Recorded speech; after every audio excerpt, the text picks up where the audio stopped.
जय Shri Krishna, Radhe Govind. Welcome back to Kanhamrit. तो आज की वीडियो में हम लोग बात करेंगे अखंड ज्योत के बारे में।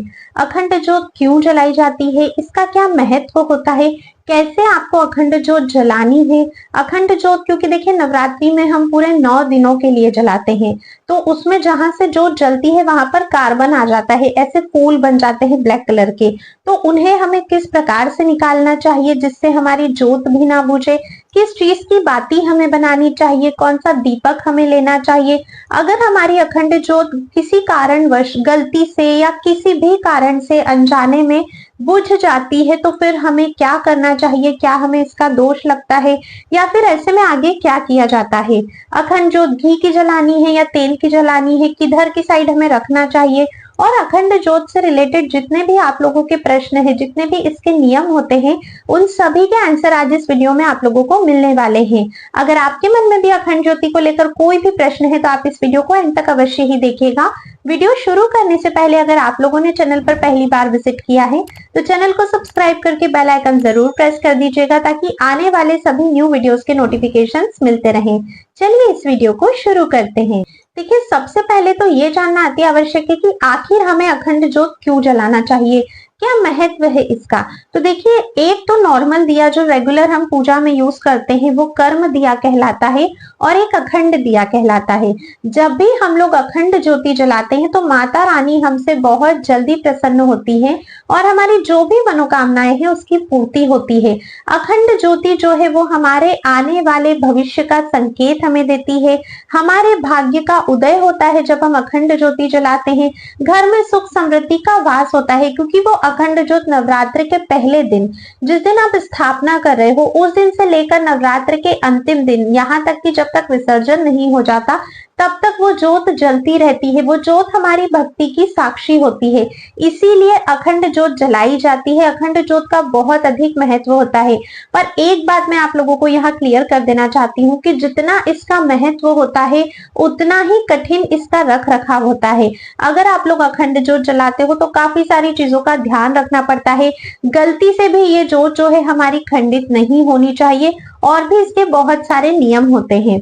अच्छा, ऐसा बिल्कुल भी जरूरी नहीं है कि नवरात्रि के पूजन में अखंड ज्योत आपको जरूर से जलानी है। आप जब कलश स्थापना कर रहे हो, नवग्रह स्थापना कर सकते हो, माता रानी की सिंपल पूजा बिना अखंड ज्योत के भी कर सकते हो। अगर कलश स्थापना भी नहीं कर पाते हो तो भी आप माता रानी की पूजा कर सकते हो। चैनल पर सभी वीडियोस ऑलरेडी आ चुके हैं कि संपूर्ण आपको प्रथम दिन की पूजा किस प्रकार से करनी चाहिए, जिसमें घट स्थापना, नवग्रह स्थापना, जवारे करना, सारी चीजें मैंने बताई है। अगर इतना सब नहीं कर सकते हो तो सरल सिंपल विधि से बिना घट स्थापना के भी कैसे आप लोग पूजा कर सकते हो, सब वीडियोस आपको चैनल पर मिल जाएगी। तो अखंड ज्योत जलाना कंपलसरी नहीं होता है, ये पूर्णतः आपकी श्रद्धा और आपके विश्वास पे डिपेंड होता है। और अगर आप इसका रखरखाव कर सकते हो, ध्यान रख सकते हो, नियमों का पालन करते हो, तभी आपको अखंड ज्योत जलानी चाहिए। सबसे पहले बात करते हैं कि अखंड ज्योत कैसे जलानी है। तो इसके लिए आपको दीपक की आवश्यकता होगी। दीपक थोड़ा साइज में बड़ा होना चाहिए। आप तांबे का ले सकते हो, पीतल का ले सकते हो या फिर मिट्टी का दीपक आप लोग ले सकते हो। अगर धातु का दीपक लेते हो तो अखंड ज्योत के अलग से दिए मार्केट में मिलते हैं जिसमें एक छोटा सा स्टैंड टाइप का होता है, उसमें भी बहुत अच्छे से आपका अखंड दिया जलता है। नहीं तो फिर आप लोग मिट्टी का दिया भी ले सकते हो, मिट्टी को तो सदा से ही पवित्र माना जाता है। तो थोड़ा सा बड़े साइज का दिया आपको लेना होगा। अब जब भी आप अखंड ज्योत जलाते हो तो कोशिश करिए कि कलावे की बाती आप लोग लें और बाती जो है वो आपको अपने 1.25 हाथ लंबी लेनी चाहिए जिससे वो पूरे 9 दिनों तक चल सके, क्योंकि हमें बाती को ऊपर भी खसकाना होता है ना, जैसे जैसे वो जलती जाती है उस प्रकार से उसे हमें ऊपर भी सरकाना होता है। तो बाती आप कलावे की लीजिएगा जो कि 1.25 हाथ लंबी होनी चाहिए जिससे किसी प्रकार की कोई दिक्कत नहीं आए। अखंड दिया जो है वो या तो आप घी का जला सकते हो, गौ माता के देसी घी का, या फिर आप लोग तिल के तेल का भी जला सकते हो। एक सबसे ज्यादा इंपॉर्टेंट बात, अगर घी का दीपक आप लोग जलाते हो तो वो दीपक आपको माता रानी के लेफ्ट हैंड साइड की तरफ जलाना होता है। जैसे अगर मान लीजिए माता रानी का फोटो, विग्रह कुछ भी है तो शेर का मुख जिस साइड में होता है उस साइड में हम लोग घी का दीपक जलाते हैं, अगर अखंड ज्योत में आप लोग घी डाल रहे हो। अगर अखंड ज्योत में आप लोग तिल का तेल डाल रहे हो तो वो माता रानी के जो है वो लेफ्ट हैंड की साइड में होना चाहिए, जिधर शेर की पूंछ रहती है। ठीक है, मैं एक बार और बता देती हूँ। घी का दीपक अगर अखंड ज्योत जला रहे हो तो वो शेर के मुख की तरफ होना चाहिए, माता रानी के राइट हैंड साइड की तरफ होना चाहिए। अगर आप तिल के तेल का दीपक जलाते हो तो वो शेर के पूंछ की तरफ आपको जलाना है, माता रानी के लेफ्ट हैंड की साइड में। और अगर दिशाओं में आप बहुत ज्यादा कंफ्यूज होते हो तो सबसे सिंपल तरीका है घी का जला हुआ तेल का माता रानी के बिल्कुल सेंटर में आप लोग उस दीपक को जलाइएगा। ठीक है, सेंटर में थोड़ा सा बस इसलिए अवॉइड किया जाता है कि जब हम रेगुलर पूजा करते हैं 9 दिन तक, तो कहीं गलती से भी अखंड जो टच ना हो जाए, कुछ गलती ना हो जाए, बुझ ना जाए, इस चीज का ध्यान रखना है।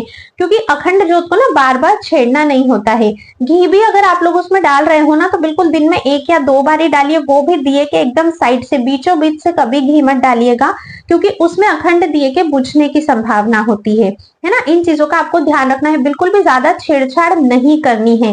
अगर अखंड ज्योति जलाते हो तो फिर घर में पूरे 9 दिनों तक, जब तक अखंड ज्योति प्रज्वलित होती है, तामसिक भोजन नहीं बनना चाहिए, प्याज लहसुन वाला भोजन नहीं बनना चाहिए, ना ही बाहर से घर में प्याज लहसुन वाला भोजन आना चाहिए। बिल्कुल शुद्ध सात्विक भोजन करना है। मांस मदिरा का किसी प्रकार से सेवन नहीं करना है। घर में कलह क्लेश नहीं होनी चाहिए, आपस में लड़ाई झगड़े नहीं होने चाहिए, किसी की निंदा चुगली बुराइयां ऐसी चीजें आपको नहीं करनी चाहिए। अखंड ज्योत जहां पर जल रही है उस जगह को बिल्कुल साफ और स्वच्छ आप लोगों को रखना है। स्वच्छता का बहुत अधिक ध्यान रखना है। देखिए, सुबह जब भी हम लोग पूजा करते हैं, स्नान वगैरह करके ही पूजा करते हैं, बिना स्नान किए आप लोगों को अखंड ज्योति को हाथ नहीं लगाना है। ठीक है, घी भी नहीं डालना है, उसका कार्बन भी नहीं निकालना है। संध्या वंदन में भी अगर आप कहीं बाहर गए हो तो फिर आपको स्नान करना चाहिए, क्योंकि शुद्धता का बहुत ध्यान रखना है। अगर दिन भर घर में ही हो तो फिर आप हाथ मुंह पैर अच्छे से धोकर फिर ही आप पूजा करने शाम की जाइएगा। और अखंड ज्योति को भी फिर ही आप लोग घी वगैरह जो भी चेंज करना है, कार्बन हटाना है, वो कार्य आप लोग कीजिएगा। तो ये नियम आपको अखंड ज्योति में फॉलो करने पड़ते हैं, क्योंकि ज्योति को बहुत ही पवित्र माना जाता है। जहां माता की स्थापना हुई है, कलश की स्थापना हुई है, उस जगह को बहुत ज्यादा पवित्र माना जाता है। तो इन नियमों का आप विशेष रूप से पालन जरूर कीजिएगा। अब देखिएगा, जो भी दिया आप लोगों ने लिया है उसमें जो भी बाती अभी मैंने आपको बताई थी, उस तरह से बाती बनाकर आप दिए में रख दीजिए। उसके बाद उसमें आप लोग घी या तेल जो भी डाल रहे हो वो डाल दीजिए। उस दीपक का पूजन करना है। दीपक को आसन देकर रखना है। तो या तो आप चाहे तो चावल की ढेरी लगाकर उस पर स्वस्ति के अष्टदल कमल बनाकर उस पर अखंड दीप रख सकते हैं, या फिर किसी भी परात को ले सकते हैं, परात में आप लोग अष्टदल कमल या फिर स्वस्तिक बनाकर उस पर दीपक रख सकते हैं। ठीक है, दिया वगैरह सब कुछ हमारा रेडी हो गया है, पुष्प आपको अर्पित कर देने चाहिए। फिर आपको अखंड दीप को प्रज्वलित करना चाहिए। अखंड दीप को प्रज्वलित करने के बाद माता रानी से आप लोगों को प्रार्थना करनी है कि हे माँ, पूरे 9 दिनों के लिए मैं आपके समक्ष ये अखंड ज्योत प्रज्वलित कर रही हूँ, जिसकी रक्षा आप ही को करनी है। इस अखंड ज्योत को किसी भी स्थिति में आप खंडित ना होने दीजिएगा। ये मेरी श्रद्धा और भक्ति का प्रतीक है जो मैंने आपके सामने प्रज्वलित किया है। अब इसकी पूर्णतः जो रक्षा है वो आपके ऊपर है, और अगर आप मेरी सेवा से, मेरी भक्ति से प्रसन्न होते हैं तो मुझे मन वांछित फल की प्राप्ति अवश्य ही करवाइएगा। इस तरह से आप लोग माता से प्रार्थना कीजिएगा। माता पर ही अपनी अखंड ज्योत की जिम्मेदारी पूर्णतः से छोड़ दीजिएगा। ठीक है, अखंड ज्योत प्रज्वलित हो गई है, प्रथम दिन आपने कर लिया। ठीक है, अब रोज आपको घी जो है, तेल जो है, जो भी आपने जलाया है उसको आपको चेंज करना है। मतलब चेंज करने का मतलब आपको उसमें बढ़ाते जाना है, क्योंकि दीपक जैसे जैसे जलता है घी खत्म होता जाता है, तेल भी खत्म होता जाता है। तो घी और तेल उसमें टाइम टू टाइम आप लोग डालते रहिएगा। पूरा दीपक घी और तेल से नहीं भरना है, ऊपर से आपको थोड़ा सा खाली छोड़ना है। अब एक सबसे इंपॉर्टेंट क्वेश्चन आता है कि बाती के मुख पर जो कार्बन बन जाता है, जो फूल सा बन जाता है ब्लैक कलर का, उसे कैसे निकाले? क्योंकि काफी सारे भक्तों के साथ यही होता है कि जब वो कार्बन हटाने जाते हैं तो उनकी ज्योत जो है वो बुझ जाती है। तो एक बहुत ही सिंपल तरीका मैं आप लोगों को बताऊंगी, जिससे ना तो आपकी ज्योत बुझेगी और ना ही किसी प्रकार का आपको टेंशन होगा, कार्बन भी आपका इजीली हट जाएगा। तो आप लोग ना प्लकर यूज कर सकते हो। प्लकर जो कि मेकअप के सामान में हम लोग यूज करते हैं। आप किसी भी ब्यूटिशियन की दुकान पे जाओगे, आप किसी भी दुकान पे जाओगे, आपको आराम से प्लकर मिल जाएगा। एक ऐसा छोटा सा चिमटे टाइप का आता है जिसे प्लकर कहा जाता है, उसकी सहायता से बहुत अच्छे से आप लोग निकाल सकते हो जो कार्बन आपकी बाती के मुख पर आ गया है। लेकिन सावधानी आपको उसमें भी रखनी होती है। ठीक है, तो कॉस्मेटिक की शॉप पे या कहीं भी आप लोगों को इजीली प्लकर मिल जाएगा। अब आपको क्या करना है कि जब भी आप लोगों को कार्बन हटाना है, जब भी अखंड दीपक में घी डालना है, उस समय आप लोगों को एक दिया और जला लेना है। एक बाती बना लीजिए, गोल बाती, लंबी बाती, जैसा भी आपका मन है, और उस छोटे से दिए को ही, बहुत ज्यादा घी तेल नहीं डालना है उसमें। जब भी आप अखंड दिए को छेड़ने जा रहे हो, उसमें कुछ भी कार्य करने जा रहे हो, तो पहले उसकी जो जोत जल रही है उससे आपको बाती को प्रज्वलित करके उस दीपक को साइड में रख दीजिए। उसके बाद धीरे से प्लकर की सहायता से एकदम साइड साइड से, बिल्कुल भी बीच में से कार्बन नहीं निकालना है ना, एकदम साइड से, जैसे मान लीजिए कि ये आपकी अखंड ज्योति जल रही है, ठीक है, तो अब ये यहां से प्रज्वलित हो रही है, तो आपको यहां से साइड से कार्बन को इस तरह से प्लग करना होता है ना, साइड से आप लोगों को निकालना होता है उस कार्बन को, बिल्कुल भी आपको बीच में नहीं छेड़ना होता है, साइड साइड से आप निकालोगे, कभी भी आपकी अखंड ज्योत नहीं खंडित होगी। और फिर जब आपका कार्बन हट जाता है, उसके बाद जो बाती होती है उसे थोड़ा सा आप लोग ऊपर कर दीजिएगा, ठीक है। घी भी अगर डाल रहे हो तो एकदम साइड से दिए कि आप लोगों को घी डालना है, बिल्कुल भी बीच में से नहीं डालना है, उसमें फिर ज्योति के बुझने का डर होता है। अब मान लीजिए आपने सारी सावधानियां रखी है, सभी चीजों का ध्यान रखा है, फिर भी किसी भी कारण से अगर आपकी अखंड ज्योत बुझ जाती है, खंडित हो जाती है, तो वो जो छोटा सा दिया आपने अखंड ज्योत से जलाया था वो भी अखंड ज्योत ही कहलाएगी, क्योंकि हमने उसी ज्योत से इसे प्रज्वलित किया था। तो उसी बाती की सहायता से आप फिर से अपनी अखंड ज्योत जला सकते हो, इसमें आपको किसी प्रकार का कोई टेंशन नहीं होगा। जब आप ये छोटा दिया नहीं जलाते और आपकी अखंड ज्योत बुझ जाती तो मन में बहुत ज्यादा बुरा लगता है, बहुत ज्यादा प्रश्न आते हैं, अब क्या होगा, कैसे होगा, माता रानी रूठ तो नहीं जाएगी। तो देखिए, सबसे पहली बात तो ये है कि जब भी हम पूजा पाठ करते हैं, हम जानबूझ के कुछ भी नहीं करते हैं, सब कुछ भगवान की इच्छा से ही होता है। तो जो हो रहा है वो सब माता रानी की इच्छा से हो रहा है, ये मानकर आपको चलना है। और माता रानी पर भरोसा रखिए, वो जगत की माता है, वो कभी अपने बच्चों का बुरा नहीं चाहती है। और जब आप कुछ अच्छा कर रहे हो और अगर गलती हो जाती है, भूल चूक हो जाती है, क्योंकि गलती सबसे हो सकती है, ठीक है, तो बहुत ज्यादा टेंशन आप लोगों को नहीं लेना है। इसीलिए हमें बैकअप में अखंड ज्योत से पहले ही ज्योत जला लेनी है, ताकि कुछ भी गलती हो जाती है तो हम ज्योत से ज्योत वापस से जला सकते हैं, जिसमें कोई दोष हमें नहीं लगता है और वो अखंड दिया आपका अखंड ही रहता है। इस बात का आप लोगों को विशेष ध्यान रखना है, क्योंकि पता है सबसे ज्यादा गड़बड़ कहां पर होती है, जब हम लोग कार्बन निकालने जाते हैं या घी वगैरह डालने जाते हैं, वही सबसे ज्यादा गड़बड़ होती है। बच्चों को बिल्कुल दूर रखिएगा जिस भी जगह पर अखंड ज्योत जल रही है, क्योंकि बच्चों से गलतियां हो जाती है और फिर ऐसे में हम लोग कुछ भी नहीं कर सकते हैं। तो ये मैंने आप लोगों को अखंड ज्योति से रिलेटेड सारे नियम बता दिए, कैसे ज्योत जलानी है, सभी कुछ बता दिया है।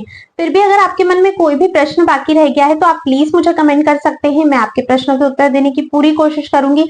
नवरात्रि से रिलेटेड काफी सारी वीडियोस आपको चैनल पर मिल जाएगी, जैसे माता को 9 दिन क्या भोग लगाना है, 9 दिन कौन से रंग के वस्त्र पहनने हैं, घट स्थापना कैसे करनी है, प्रथम दिन की पूजा कैसे करनी है, बिल्कुल सिंपल तरीके से बिना जवारे उगाए, बिना कलश रखे हम घर पर पूजा कैसे कर सकते हैं, अगर नवरात्रि में पीरियड्स आ जाते हैं तो क्या करना है, व्रत किस प्रकार से करना है, और जितने सारे वीडियोस है सभी कुछ आपको चैनल पर मिल जाएंगे। तो आप जरूर से उन सभी वीडियोस को चेकआउट करिएगा।